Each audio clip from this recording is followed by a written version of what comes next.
Hello పిల్లలు, పదండి పదండి, ఈ రోజు కథ ఏంటో తెలుసుకుందాం.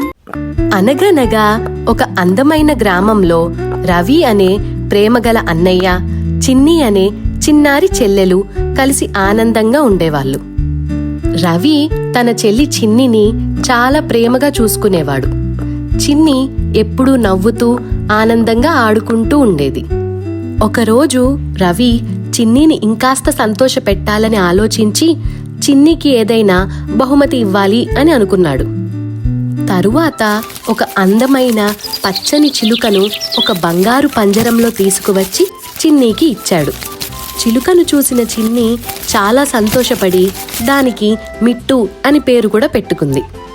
ఇంక చిన్ని రోజంతా చిలుకతోనే పాటలు పాడుతూ దానికి ఆహారం పెడుతూ ఎంతో ప్రేమగా ఆ చిలుకను చూసుకుంటూ ఉండేది. మొదట చిలుక కూడా చిన్నితో చాలా ఉత్సాహంగా ఆడుకుంటూ ఉండేది. కానీ రోజులు గడిచే కొద్దీ చిలుకలో ఉత్సాహం కాస్త తగ్గిపోతూ ఉంది. అది ఆకాశం వైపే చూస్తూ బాధగా ఉండేది. ఇది గమనించిన చిన్ని మనసు బాధపడింది. మన ప్రేమ చిలుకకు సరిపోతుందా లేక దానికి స్వేచ్ఛ కావాలా అని ఆమె ఆలోచించింది.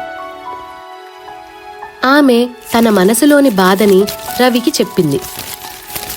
చిన్ని మాటలు విన్న రవి కూడా అర్థం చేసుకుని ఇద్దరూ కలిసి ఒక మంచి నిర్ణయం తీసుకున్నారు.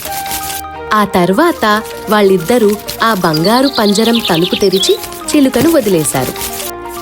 చిలుక ఆనందంగా రెక్కలు విప్పుకుని ఆకాశంలోకి ఎగిరిపోయింది. రవి మరియు చిన్ని ఆనందంగా ఆ దృశ్యాన్ని చూస్తూ ఉండిపోయారు.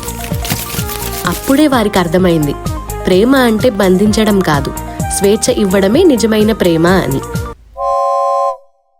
Please like, share and subscribe.